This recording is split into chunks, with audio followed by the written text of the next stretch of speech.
அனைவருக்கும் அன்பு வணக்கம். பேராசிரியர் கைலாசநாத குருக்கள் அவர்களை பற்றி சில கருத்துக்களை சொல்லலாம் என்று நினைக்கின்றேன். பேராசிரியர் கைலாசநாத குருக்கள் அவர்களுடைய அப்பா கார்த்திகேய குருக்கள் மிக படித்தவர், ஆசாரசீலர், முனீஸ்வரத்திலே இறைவனுக்கு தொண்டாற்றியவர். அவருடைய வழித்தோன்றலாக பேராசிரியர் கைலாசநாத குருக்கள் அவர்கள் இறைவனுடைய அருளாலே இந்த மண்ணுக்கு வந்து சேர்ந்தார்.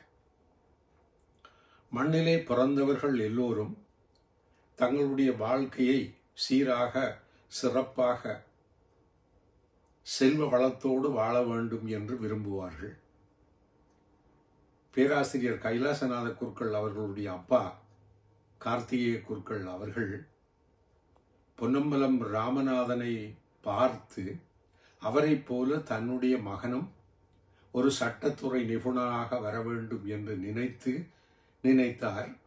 அவருடைய நினைப்பு நல்ல நினைப்பு தான். ஆனால் இறைவனுடைய நினைப்பு வேறாக இருந்தது. அவர் கைலாசநாத குருக்கள் அவர்கள் படித்துக் கொண்டே இருந்தார். எதை படித்தார் தெரியுமா? சமஸ்கிருதத்தை படித்தார். அதாவது வடமொழியை தேர்ந்தெடுத்து படித்தார்.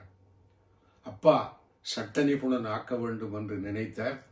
இவர் ஆன்மீக துறையிலே தன்னை ஈடுபடுத்திக் கொண்டார். கொழும்பு பல்கலைக்கழகத்திலே படித்தார். சமஸ்கிருதம் படித்தார், ஆங்கிலம் படித்தார்.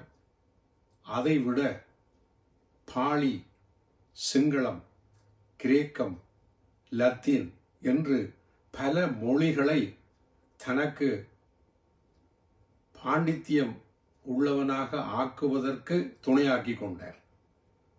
பன்மொழி விற்பனராக இருந்தார். அதே நேரத்தில் பல்கலைக்கழகத்திலே பட்டங்களை பெற்றார். கொழும்பு பல்கலைக்கழகத்தில் விரிவுரையாளராக இருந்தார்.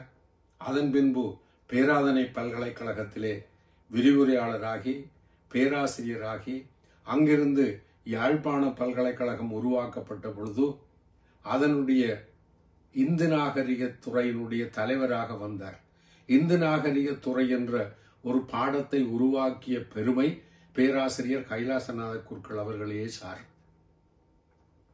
அவர் பல மாணவ செல்வங்களை உருவாக்கி இருக்கிறார். அவருடைய நேரடியான ஒரு மாணவனாக இந்து நாகரிக துறையினுடைய தலைவராக இருந்தவர் பேராசிரியர் கோபாலகிருஷ்ண ஐயர். அவருடைய மாணவனாக இருந்தவர் பேராசிரியர் வேதநாதன்.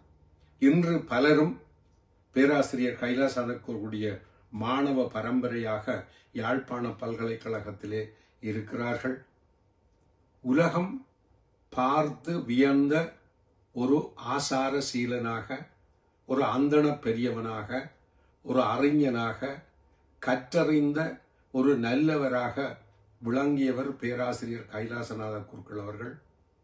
அவர் இந்தியாவிலே பூனா பல்கலைக்கழகத்தில் தன்னுடைய கலாநிதி பட்டத்தை பெற்றுக்கொண்டார்.